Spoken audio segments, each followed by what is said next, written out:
ভারত সরকারের কৃষি মন্ত্রক ও দূরদর্শন শান্তিনিকেতন নিবেদিত কৃষি দর্শন অনুষ্ঠানে আপনাদের স্বাগত জানাই। কৃষি দর্শনে আমরা কৃষি বিষয়ক বিভিন্ন আলোচনা করি, কৃষক বন্ধুদের খুবই সাহায্য করে সেই সব আলোচনা। আজ আমরা খুব গুরুত্বপূর্ণ একটা বিষয় নিয়ে আলোচনা করব, আখের অন্তর্বর্তীকালীন পরিচর্যা। আমাদের সঙ্গে কৃষি বিশেষজ্ঞ হিসেবে আছেন ডক্টর চন্দ্রশেখর সাহা, সহ কৃষি অধিকর্তা, ইক্ষু উন্নয়ন প্রকল্প, আমোদপুর, বীরভূম। নমস্কার। নমস্কার। প্রথমে আপনি জানান আমাদের শ্রোতা বন্ধুদের বা দর্শক বন্ধুদের যে আখের অন্তর্বর্তীকালীন পরিচর্যা বলতে আমরা কি বুঝবো? হ্যাঁ, খুব ভালো কথা বলেছেন। আখের অন্তর্বর্তীকালীন পরিচর্যা বলতে বোঝায় আখ চাষ করার পরে, মানে জমিতে ওটাকে লাগানোর পরে কাটার আগে অবধি ওর যে সমস্ত ম্যানেজমেন্ট বা ব্যবস্থাপনা করা হয় সেটাই হচ্ছে অন্তর্বর্তীকালীন পরিচর্যা। বছরের মোটামুটি কোন সময়টায় আখ লাগানো হয়? হ্যাঁ, আমাদের পশ্চিমবঙ্গে মোটামুটি বছরে দুবার আখ জমিতে লাগানো হয়। একটা হচ্ছে কার্তিক অঘ্রাণ মাস, মানে অক্টোবর নভেম্বর, যেটা হেমন্তকালে হয়, এটাকে হেমন্তকালীন আখ চাষ বলে, এবং মোটামুটি ফেব্রুয়ারি মার্চ, যেটা বসন্তকালে, সেটাকে বসন্তকালীন আখ চাষ বলে। এই দুবারই সচরাচর করা হয়। এই যে দুটো সময় লাগানো হচ্ছে আখ, তাহলে কি পরিচর্যাগত একটা পার্থক্য থাকে? হ্যাঁ, অবশ্যই পরিচর্যাগত পার্থক্য তো অবশ্যই থাকে দুটো যে মরশুমে চাষ করা হচ্ছে সেখানে। যেটা হচ্ছে, দেখুন, হেমন্তকালে চাষ করলে সেটা হচ্ছে রবি মরশুম, ওটা সেই সময় দেখা যায় যে জমিতে বর্ষার পরে যেটুকু অবশিষ্ট রস থাকে মাটিতে, সেই রসটাকে কাজে লাগিয়ে আখ চাষ করলে দেখা যায় যে সেই রসে অনেকখানি আমাদের সেচের সাশ্রয় হয়, এবং সেই সময় আমরা ওই আখটা জমিতে যদি বসাতে পারি তাহলে কিন্তু ওই রসটা কাজে লাগিয়ে আখটা কিছুটা বাড়বৃদ্ধি হয়। ফলে একদিকে আমার সেচের যে জলের খরচ সেটা কিন্তু কমে যাচ্ছে। আবার দেখুন, উল্টো দিকে যদি আমরা বসন্তকালে আখ চাষ করি তাহলে তখন আমাদের মরশুম পুরোপুরি শুখা মরশুম বা গ্রীষ্মকালীন, সেই সময় কিন্তু বৃষ্টি হয় না। ফলে আখের অঙ্কুরোদ্গম, মানে আখ লাগানোর পরে অঙ্কুরোদ্গম থেকে শুরু করে সবটা আমাদেরকে সেচের উপর নির্ভর করতে হয়, তাহলে আমাদের সেচের জলের বেশি প্রয়োজন হয়ে পড়ে। এইটা গেল একটা দিক। তাছাড়া হচ্ছে হেমন্তকালীন আখ চাষ করলে সেখানে আমরা সাথী ফসল হিসাবে বিভিন্ন ধরনের ডাল শস্য বা শীতকালীন সবজি চাষ করতে পারি। কিন্তু আমরা বসন্তকালে করলে সেখানে আমরা সেইভাবে যে ডাল শস্যগুলো আমাদের খুব বহুল প্রচলিত সেই ডাল শস্যগুলো চাষ আমরা করতে পারি না। আর তবে যদিও সেখানে বিভিন্ন ধরনের শাক বা কিছু সবজিও চাষ করা যায়, এই সুবিধা অসুবিধাগুলো আছে। তারপরে যেমন ধরুন আগাছার দিকটা যদি ভাবি বা রোগ পোকার ব্যাপারটা যদি ভাবি, তাহলে আগাছা আমাদের শীতের মরশুম বা রবি মরশুমে যে আগাছাগুলি জমিতে আমরা দেখতে পাই, বসন্তকালে আখ চাষ করার পরে গ্রীষ্মকাল আসার সময় অন্য ধরনের আগাছা দেখতে পাই। এইখানে আমার একটা খুব কৌতূহল হচ্ছে যে আখ তো খুব বড় গাছ, বড় বড় দেখতে, মাঠের মধ্যে কত সুন্দর লাগে, কিন্তু তার পাশেও কি আগাছা থাকে? হ্যাঁ, খুব ভালো প্রশ্ন করেছেন। সেটা হচ্ছে যে আখ বড় গাছ, লম্বা হয়। হ্যাঁ, এটা আমরা যখন দেখছি যে লম্বা হয়, বড় গাছ, কিন্তু এটা তো ছোট থাকে। ফলে প্রথম ৩-৪ মাস এটার বাড় বৃদ্ধিটা কিন্তু খুব ধীরে হয় আখের, এবং সেই সময় এই দুটো আখের অন্তর্বর্তী সারি যে জায়গাটা থাকে বা দুটো গাছের মধ্যে যে জায়গাটা থাকে, এই জায়গায় যথেষ্ট পরিমাণে আলো বাতাস, গাছের যে খাদ্য উপাদান দেওয়া হয়েছে আখ চাষের জন্য সেইটা, এবং সঙ্গে সেচের জলটা পায়, সেখানে কিন্তু পর্যাপ্ত পরিমাণে আগাছা জন্মায়। এবং তখন এই প্রথম ৩-৪ মাসে যদি আমরা এই আগাছাগুলোকে নিয়ন্ত্রণ করতে না পারি তাহলে তাদের দ্রুত বাড়বৃদ্ধি হয়, বংশবিস্তার করে, যার ফলে আখের সঙ্গে তারা কম্পিটিশন করতে পারে। এবং সেখানে আখের, আমি প্রথমেই বললাম যে প্রথম ৩-৪ মাস বাড়বৃদ্ধিটা খুব ধীরে হয়, তাহলে যদি ধীরে হচ্ছে সেই সময় স্বাভাবিকভাবে আমরা বুঝতে পারছি যে তার সাথে কম্পিটিশন করে আগাছা কিন্তু অনেক এগিয়ে যাবে। সেই জন্য কিন্তু আমাদের প্রথম ৩-৪ মাস আগাছা নিয়ন্ত্রণ করাটা খুবই গুরুত্বপূর্ণ বিষয়। তো এই প্রতিযোগিতায় কি কি ধরনের আগাছা থাকে এবং সত্যিই যদি তারা গজিয়ে যায় তাদের কিভাবে নিয়ন্ত্রণ করতে হবে? সেটা হচ্ছে, যেমন আখের জমিতে আগাছা বলতে যেমন কুকুর শুকা বলে, এর বৈজ্ঞানিক নাম হচ্ছে ব্লুমিয়া ল্যাসেরা, তারপরে হচ্ছে শ্যামা ঘাস, তারপরে হচ্ছে বিভিন্ন ধরনের আরও চওড়া পাতা আগাছা, এগুলো আমরা দেখতে পাই। আরও ঘাস থাকে, ঘাস গোত্রীয় অনেকগুলি আগাছা দেখা যায়।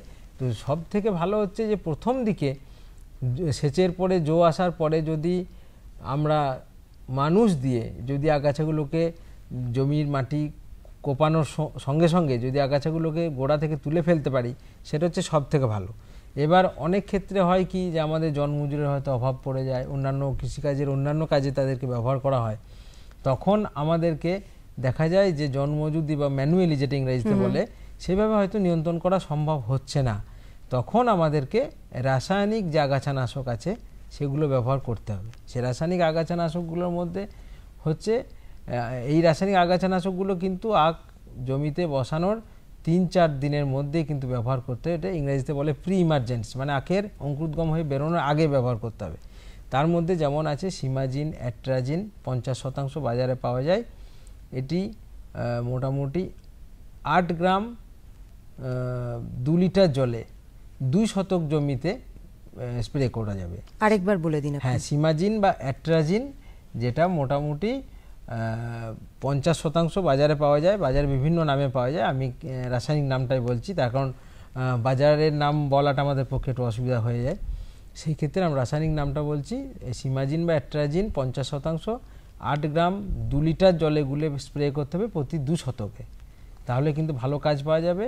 আর মেট্রিবিউজন এটা পাওয়া যায়, এটাও মোটামুটি 2 লিটার জলে 5 গ্রাম 2 শতক জমিতে স্প্রে করলে কিন্তু আমরা ওই ধরনের সমস্ত রকম আগাছা। আরও একটা কথা, যে আখ যখন বড় হয়ে যাবে তখন যদি আমরা চওড়া পাতার কিছু আগাছা আমরা যদি জমিতে পাই, সেক্ষেত্রে আমরা বাজারে যেটা পাওয়া যায় যে গ্লাইফোসেট বিভিন্ন নামে পাওয়া যায় 41% তরল, এটা যদি 5 মিলিলিটার প্রতি লিটার জলেগুলো যদি স্প্রে করি, এইটা কিন্তু নন সিলেক্টিভ আগাছানাশক বলে, মানে এটা কিন্তু সব ধরনের গাছকেই কিন্তু মারবে। কিন্তু আমার আখটা তখন বড় হয়ে গেছে, সেই অবস্থায় কিন্তু আমরা এটা ব্যবহার করতে পারি। আর একটা মোদ্দা কথা হচ্ছে যে আখ গাছ বড় হয়ে যাওয়ার পরে তখন আগাছা খুব একটা ক্ষতি কিন্তু করতে পারবে না, কারণ তারা তখন সেখানে আলো বাতাসটা পর্যাপ্ত পাচ্ছে না, তাদের বংশবৃদ্ধিটা সেভাবে করতে পারবে না। আর কি কি ধরনের পরিচর্যা গ্রহণ করতে হয়? হ্যাঁ, আর পরিচর্যা বলতে ধরুন আখ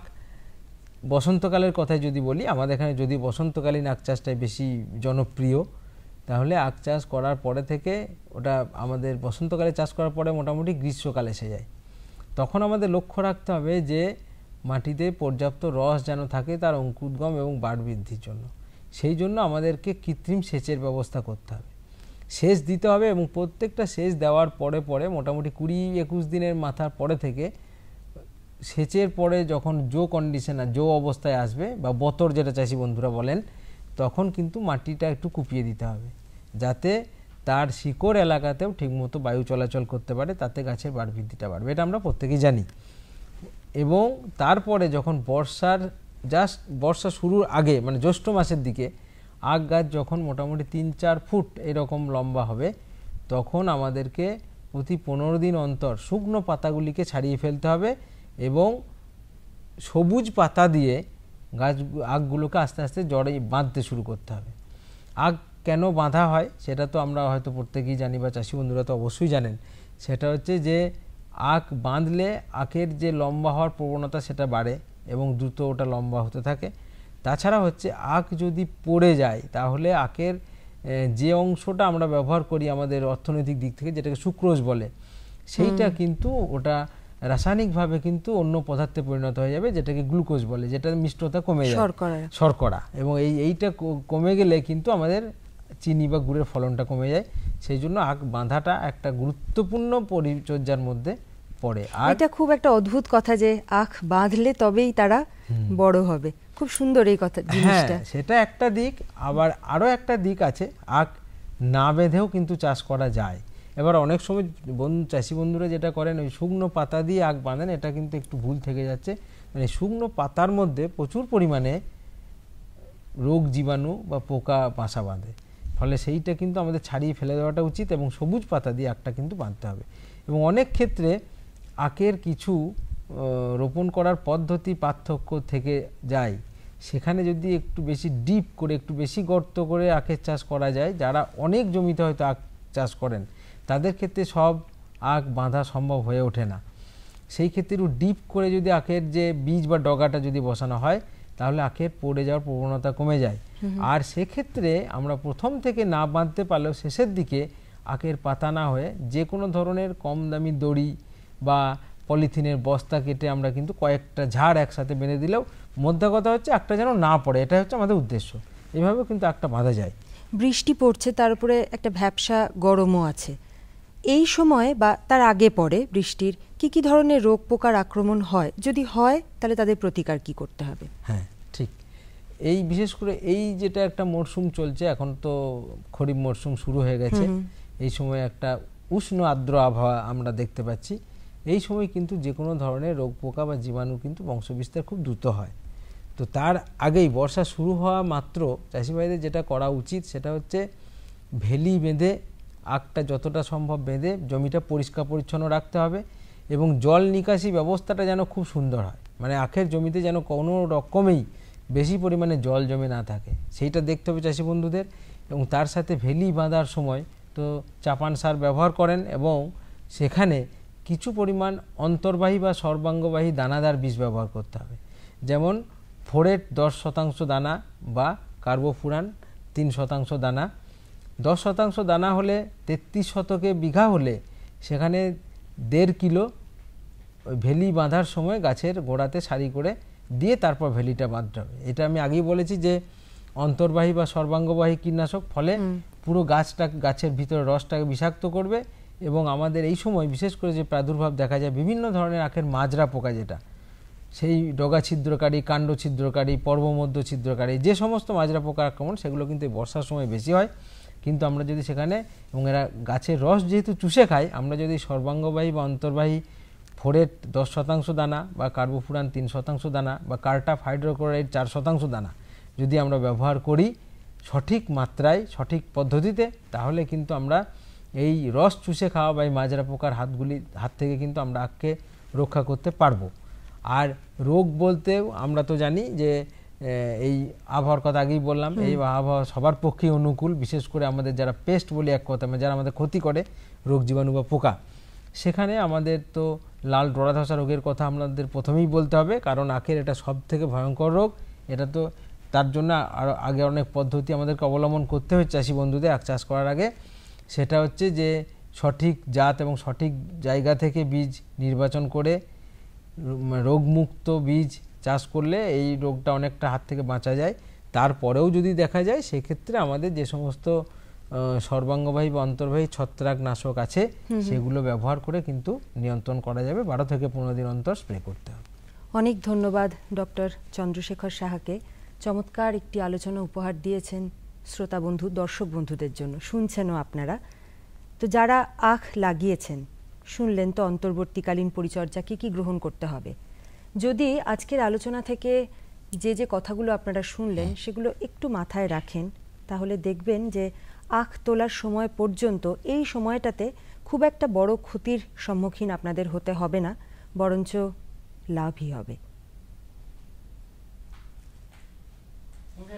সুগন্ধের মাতোয়ারায়, সুস্বাদের বাহারে, উন্নতির সুরেতে, ফুটে ওঠা হাসিতে, সবুজে ভরা গাছপালায়, বড় বড় ব্যবসায়, সুমধুর সুকণ্ঠে, হাসি খুশির আগমনে। এনেছেন বাগান পরিচর্যা মিশন। আমরা চাই আপনার সুখ সমৃদ্ধি। আজ আমাদের আলোচ্য বিষয় বর্ষাকালীন মরশুমে পেঁয়াজ চাষ। পেঁয়াজ খুবই গুরুত্বপূর্ণ ফসল। মূলত এই মূল্য বৃদ্ধির জন্য পেঁয়াজটা মূলত খরিফ মরশুমে চাষ করা হয়ে থাকছে। তো আমাদের রাজ্য ছাড়া অন্যান্য বিভিন্ন রাজ্যে যেমন কর্ণাটক, অন্ধ্রপ্রদেশ, উত্তরপ্রদেশ, বিহার, বিভিন্ন রাজ্যে খরিফ মরশুমে এই পেঁয়াজটি চাষ করা হচ্ছে। আজ আমরা এই বিষয়ে বিস্তারিতভাবে জানব। আমাদের সঙ্গে এই মুহূর্তে উপস্থিত রয়েছেন শিবনাথ ঘোষ, সহকৃষি অধিকর্তা, প্রশাসন, সিউড়ি সদর মহকুমা। প্রথমেই চলে যাচ্ছি তার কাছে। আচ্ছা, প্রথমেই আপনার কাছে জানতে চাইবো যে এই যে খরিফ মরশুমে যে পেঁয়াজ চাষ করা হচ্ছে এর গুরুত্ব কি? দেখুন, আমাদের রাজ্যে মূলত রবি মরশুমে এই পেঁয়াজটা চাষ করা হয়ে থাকে। তার ফলে যখন ফলনটা আমরা পাই, যেমন মার্চ, এপ্রিল, মে মাসে, তখন বাজারে দামটা কম থাকে, কিন্তু তারপর দেখা যায় বর্ষার শুরু থেকেই কিন্তু পেঁয়াজের দামটা অনেকটাই বেড়ে যায় এবং সেটা বাড়তে বাড়তে অক্টোবর, নভেম্বর, ডিসেম্বর মাসে একদম পিক স্টেজে পৌঁছয়।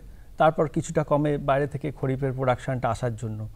এখন আমরা যদি খরিফ মরশুমে আমাদের রাজ্যেই এই পেঁয়াজটা উৎপাদন করতে পারি, তাহলে কিন্তু যে পয়সাটা আমাদের বাইরে রাজ্যে চলে যাচ্ছে সেইটা যাবে না।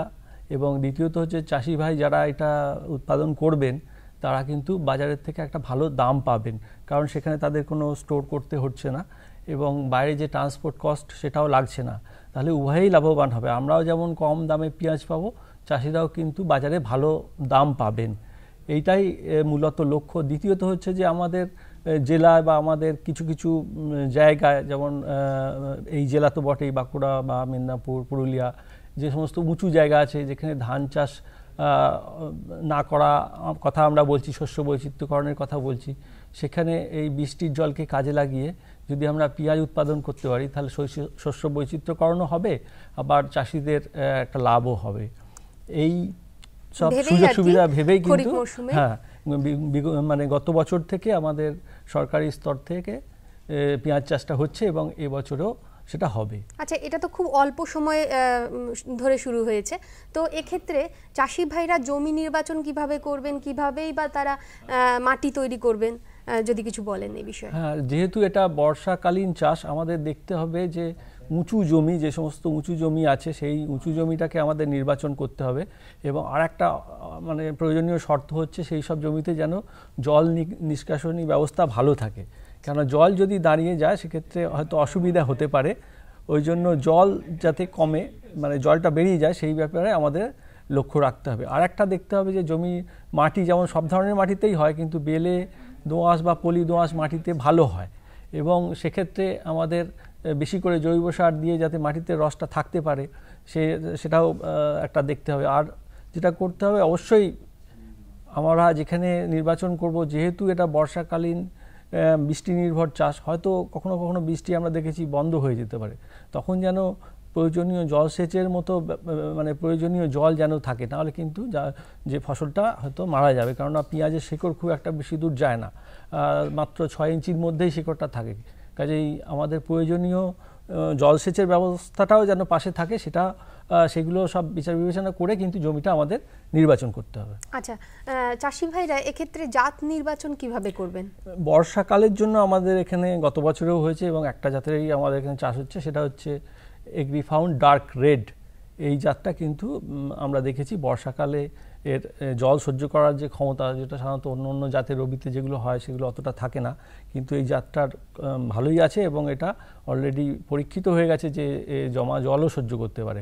ওই জন্য এই জাতটার কথাই আমরা বলছি, বা চাষও এই জাতের উপরেই নির্ভর করেই হচ্ছে খরিফ পেঁয়াজ চাষটা।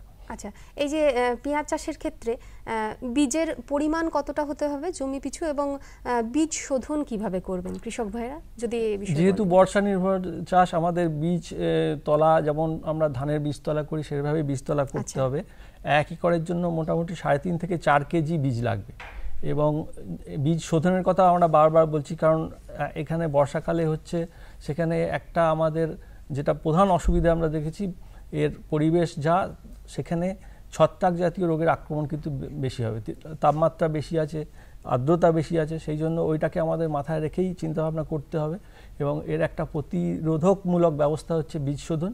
সেক্ষেত্রে আমরা বলছি থাইরাম বা ক্যাপটান 2 থেকে 3 গ্রাম প্রতি কেজি বীজের সাথে মিশিয়ে বীজটা আমাদের শোধন করে নিতে হবে। এরপর আমরা সেই বীজ শোধিত বীজ নিয়ে আমরা বীজতলায় চারা ফেলে আমরা চারা তৈরি করব। আচ্ছা, এই যে বীজতলায় চারা ফেলে কথাটা যে প্রসঙ্গে যে এলাম আমরা, তো কৃষক ভাইরা কিভাবে চারা তৈরি করবে এবং বীজতলাটা কখন? হ্যাঁ, বীজতলাটা আমরা বর্ষাকালে যখন করছি আমাদের চেষ্টা করতে হবে যে জ্যৈষ্ঠ আষাঢ় মাসের মধ্যে বীজতলাটা শেষ করা। এবং যেহেতু এই সময় বর্ষা শুরু হয়ে যাচ্ছে, বীজতলাটাকে উঁচু করতে হবে, কমপক্ষে 6 ইঞ্চি উঁচু করতে হবে এবং ভালো করে তাতে মাটিটা তৈরি করতে হবে। এবং সেখানে যেটা জৈব সার লাগবে, একটা ভালো পরিমাণ জৈব সার লাগবে। 1 একরের জন্য আমরা বলছি মোটামুটি 300 থেকে 350 স্কোয়ার মিটার জমিতে বীজতলা তৈরি করতে হবে। তো এই পরিমাণ জমিতে আমার বীজটা ফেলার পর আমরা বলছি যে অন্তত 2 সেন্টিমিটার মতো জৈব সার দিয়ে সেটাকে ঢেকে দেওয়া। তাতে কি হবে, বীজটা ভালো বেরোবে এবং ওই যে যে পরিমাণ জৈব সার থাকবে তার সঙ্গে আগে থাকতে আমাদের ট্রাইকোডার্মা ভিরিডি মিশিয়ে সেই জৈব সারটাকে তৈরি করে নিতে হবে। এটা এক ধরনের জীবাণু যেটা অন্য ক্ষতিকারক জীবাণুকে মেরে দেয়, তার ফলে যে চারাটা তৈরি হবে সেটা সতেজ সবল চারা তৈরি হবে। কারণ এটা খুবই দরকার, কারণ মাঠে যখন আমরা গিয়ে সেটাকে লাগাবো তখন সেখানে যে অ্যাডভার্স কন্ডিশন বা রোগের পক্ষে ভালো সুবিধাজনক যে কন্ডিশন তৈরি হচ্ছে বা যে পরিবেশ তৈরি হচ্ছে সেটাকে বিরুদ্ধে যাতে সে প্রতিরোধ গড়ে তুলতে পারে। এভাবে চারা শোধন করতে হবে। হ্যাঁ, এইভাবে চারাটাও শোধন করে নিতে হবে। এবং কিছু কিছু ক্ষেত্রে আমরা বলছি যে চারার শিকড় যখন লাগাবো, যেমন ধানের ক্ষেত্রে করা হয়, তেমনি রুট ডিপিং বা শিকড়টাকেও ওষুধগুলা জলে চুবিয়ে তারপর আমরা কিন্তু মূল জমিতে লাগাবো। এবং যেহেতু বর্ষা কখনো হবে কখনো হবে না, যখন বর্ষা হবে তার প্রোটেকশান বা তার রক্ষার জন্য আমরা বলছি বীজতলার উপর পলিথিনের আচ্ছাদন দিয়ে দিতে হবে। যখন বৃষ্টি আসার সময় বা যাতে বেশি বৃষ্টি না পায় সেটা দেখতে হবে। এবং বীজ ফেলার পর সেটাতে খড় দিয়ে আমরা ঢেকে দিতে পারি এবং তাতে এমনভাবে জলসেচ করতে হবে যাতে জলের কোনো অসুবিধে না হয়। তারপর চারা বেরোনোর পর কিন্তু সেই খড়টরগুলো সরিয়ে দিতে হবে এবং 6-7 সপ্তাহ বয়স হয়ে গেলে চারার, সেই চারা কিন্তু আমরা মূল জমিতে তখন ট্রান্সপ্লান্ট করার মতো তৈরি হয়ে যাবে। যদি এর থেকে কম বয়সের চারা করি তাহলে হয়তো মাঠে গিয়ে তার যে সার্ভাইবিলিটি সেটা কম হবে বা চারা মরে যেতে পারে। আবার বেশি বয়সের চারা যদি করি সেক্ষেত্রে দেখা যাচ্ছে যে কলি এসে যায় এবং সেটা পেঁয়াজের ফলনের ক্ষেত্রে খারাপ হয়। তো ঠিক সময় না হলে নানা রকম প্রতিকূলতা আছে। এবং কৃষক ভাইরা জমি তৈরি কিভাবে করবেন আপনি বললেন যদিও, আর সেটা যদি একটু বিস্তারিতভাবে জমি তৈরি করতে সার প্রয়োগ কিভাবে করবেন? জমিটা উঁচু জমি আগেই বলেছি, জমিটাকে ভাগ করে নিতে হবে। 1.5 মিটার চওড়া ভাগ করি এবং সেখানে পাশে 1/2 মিটার চওড়া নিষ্কাশনের নালা রাখতে হবে, কারণ যদি বেশি বৃষ্টি হয়ে যায় সেই জলটা যাতে বেরিয়ে আসতে পারে। এবং ভালো করে লাঙল দিয়ে চাষ করে এবং পরিমাণ মতো একরে প্রায় 10 টন মতো আমরা জৈব সার, 45 কেজি নাইট্রোজেন, 30 কেজি ফসফেট এবং 20 কেজি সালফার এবং 45 কেজি পটাশ, এই সারটা মূল সার হিসেবে আমরা মাটিতে মিশিয়ে দেবো। এর সঙ্গে আগে থাকতে যেটা জৈব সার আছে সেখানে আমরা ট্রাইকোডার্মা ভিরিডি 500 গ্রাম মতো মিশিয়ে সেই জৈব সারের সঙ্গে মিশিয়ে সেই জৈব সারটা দিতে পারি এবং এটা দিয়ে আমরা জমিটা তৈরি করব। তারপর সেখানে আমরা সারিতে চারা লাগাবো, সারি থেকে সারি 6 ইঞ্চি এবং গাছ থেকে গাছ 4 ইঞ্চি দূরত্বে চারাটা লাগাতে হবে। আচ্ছা, এর মধ্যে যদি আগাছা হয় সেই আগাছা দমন কিভাবে করবেন? চারা লাগাবার পরেই আগাছা দমনের বিরুদ্ধে আমাদের ব্যবস্থা নিতে হবে। সেক্ষেত্রে মানে যেটা ম্যানুয়ালি বা হাতে নিড়ালে অসুবিধে হতে পারে, যার জন্য আমরা বলছি আগাছানাশক দিতে। সেক্ষেত্রে পেন্ডিমিথালিন 1 লিটার অ্যাক্টিভ ইনগ্রেডিয়েন্ট 1 একরের জন্য যথেষ্ট এবং এটা চারা লাগাবার 3 দিনের মধ্যে দিতে হবে এবং তারপর চারা একটু বড় হয়ে গেলে তারপর একটা হাত দিয়ে নিড়ানি দিয়ে ওয়েডিং করে দিতে হবে, তাহলে অনেকটাই আমাদের আগাছার নিয়ন্ত্রণ হয়ে যাবে। আচ্ছা, এই যে এই চাষটার ক্ষেত্রে যদি রোগ পোকার আক্রমণ হয় তো সেক্ষেত্রে কৃষক বন্ধুরা কিভাবে শস্য রক্ষা করবে? রোগের আক্রমণ তো হবেই, যে বর্ষাকালে রোগের পক্ষে সুবিধাজনক। তো আমরা দেখেছি যখন নার্সারিতে চারা ফেলা হয় তখন একটা রোগ হয় চারা ঢলে পড়া বা ড্যাম্পিং অফ। সেই রোগটাকে নিয়ন্ত্রণ করতে গেলে আমাদের প্রথমেই বলেছি যে বীজ শোধন করে নিতে হবে। সেক্ষেত্রে ক্যাপটান বা থাইরাম 3 গ্রাম প্রতি কেজি বীজের সঙ্গে মিশিয়ে আমরা করতে পারি। তারপর বীজ ফেলার পর 1 সপ্তাহ পর পর কিন্তু ওই থাইরাম 2 গ্রাম প্রতি লিটার জলে গুলে আমরা মাটিটাকে ভিজিয়ে দিতে পারি, বা সেক্ষেত্রে কোনো তামা ঘটিত ছত্রাকনাশক যেমন ব্রাইটক্স সেখানে 2.5 থেকে 3 গ্রাম মিশিয়েও আমরা স্প্রে করতে পারি। এইটা করলে চারাটা ড্যাম্পিং অফ থেকে আমরা রক্ষা করবে। এরপরে মাঠে যখন আমরা লাগাবো সেক্ষেত্রে একটা রোগ বর্ষাকালে হতে পারে, সেটা হচ্ছে পার্পল ব্লচ বা পাতা ধসা রোগ। এখানে গাছের পাতায় প্রথমে সাদা লম্বা লম্বা দাগ হয়, তারপর মাঝখানটা একটু বাদামি রঙের হয়ে যায়, তারপর আস্তে আস্তে দাগটা বাড়তে পুরো পাতাটাকেই ঘিরে নেয় এবং পাতাটা ভেঙে যায় এবং পরের দিকে ওই গাছে কিন্তু আর কোনো ফলন হয় না এবং গাছটা মারা যায়। তো এক্ষেত্রে আমরা বলছি ছত্রাকনাশক হিসাবে ম্যাঙ্কোজেব 3 গ্রাম প্রতি লিটার জলে গুলে স্প্রে করা যেতে পারে, বা ক্লোরথ্যালোনিল 2 গ্রাম প্রতি লিটার জলে গুলে স্প্রে করা যেতে পারে। এই দুটো করা যাবে এবং স্প্রে করার সময় অবশ্যই স্টিকার বা গুঁড়ো সাবান দিয়ে যদি আমরা স্প্রে করি সেক্ষেত্রে ভালো ফলন বা ভালো রেজাল্ট পাওয়া যাবে। আচ্ছা, এই ফসলটা কখন তোলা হয় এবং তোলার পর কৃষক বন্ধুরা কিভাবে পরিচর্যা করবেন?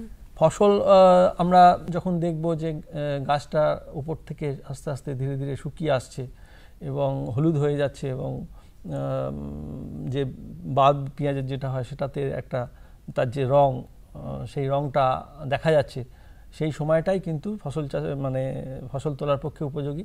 এছাড়াও যদি আমরা ওই যে ভ্যারাইটিটা বললাম সেটা মোটামুটি মাঠে লাগা পাওয়ার পর 90 থেকে 100 দিনের মধ্যে একটা ম্যাচিওর হয়, তো সেক্ষেত্রে আমরা বুঝতে পারবো যে কবে আমাদের হারভেস্ট করতে হবে বা ফসল তুলতে হবে। এবং তার আগে কিন্তু 10-15 দিন আগে কিন্তু জলসেচ কোনো মতেই দেওয়া যাবে না। এবং ফসলটা তোলার পর গাছটা যেহেতু বর্ষাকালে মাটিতে রস থাকে 3-4 দিন মতো গাছ সহ শুকোতে হবে এবং কখনোই গাছের ওপরটাকে কাটা যাবে না, কারণ সেক্ষেত্রে যে আমরা পেঁয়াজ যেটা পাবো সেটা শুকোবে না, যার ফলে পরের দিকে রাখতে অসুবিধা হবে। ওই জন্য 3-4 দিন গাছ সহ শুকিয়ে তারপর সেইগুলোকে আমরা স্টোর করা যেতে পারে। আচ্ছা, তাহলে আপনার বক্তব্য অনুযায়ী যে খরিফ মরশুমে যদি পেঁয়াজ চাষ করা যায় তাহলে কৃষক বন্ধুরা অবশ্যই লাভবান হবেন, তাই তো? অবশ্যই লাভবান হবেন এবং সেক্ষেত্রে ভালো তাদের বিঘা প্রতি প্রায় 20,000 টাকা মতো লাভ হতে পারে যদি বাজার দর একটু ভালো থাকে। আর আমরা দেখেছি বিগত ইয়েতে বাজারটা ভালোই থাকে এবং এই ক্ষেত্রে আমরা ক্রেতা এবং বিক্রেতা দুজনেই উপকৃত হব, লাভবান হবেন। খুবই ভালো লাগলো আপনার সঙ্গে এই বিস্তারিত আলোচনায় গিয়ে এবং আশা করি যে কৃষক বন্ধুরাও লাভবান হবেন। আপনাকে অসংখ্য ধন্যবাদ আমার সঙ্গে থাকার জন্য। আজকে আমরা বর্ষাকালীন মরশুমে পেঁয়াজ চাষ এ নিয়ে আলোচনা করলাম। আশা করি আপনারা যারা খরিফ মরশুমে পেঁয়াজ চাষ করতে চাইছেন আজকে আমাদের এই আলোচনা থেকে অবশ্যই উপকৃত হবেন। এই নাও আর কিছু বাস। আরে এটা কি ভাই, এতটুকু রাসায়নিক সার? কৃষিকাজ ছাড়ছো কি? কৃষিকাজ নয়, বোকামি ছাড়ছি। মাটির পরীক্ষা করিয়েছি। এখন তো দাদা যতটা প্রয়োজন ততটাই সার জমিতে দেব। হ্যাঁ, কৃষক ভাই আজই নিজের জেলার কাছের জমি পরীক্ষার গবেষণাগারে মাটির পরীক্ষা অবশ্যই করান আর মাটিতে পুষ্টিকর পদার্থ, আর্দ্রতা এবং গাছপালার বিকাশ অনুযায়ী প্রয়োজন মতো পুষ্টিকর পদার্থ দিন। আর হ্যাঁ, মাটিতে গন্ধক, দস্তা, বোরনের মতো সূক্ষ্ম পুষ্টিকর পদার্থ সম্পর্কে জানতে ভুলবেন না। সার আর জৈবিক সারের সঠিক ব্যবহারে জমির উর্বরতা বজায় থাকে, উৎপাদনশীলতা বাড়ায়, খরচ কমায় আর মূল্যবান বিদেশি মুদ্রা বাঁচাতে সাহায্য করে। আর হ্যাঁ, ধীরে ধীরে নাইট্রোজেন সরবরাহকারী সার যেমন নিমযুক্ত ইউরিয়াকে অগ্রাধিকার দিন আর ইউরিয়া পাতার উপর ছড়িয়ে দিন। আরে বাহ, তুই তো সত্যি বুদ্ধিমান হয়ে গেছিস রে। বিশদে জানতে যোগাযোগ করুন জেলা কৃষি আধিকারিক বা কিষাণ কল সেন্টার।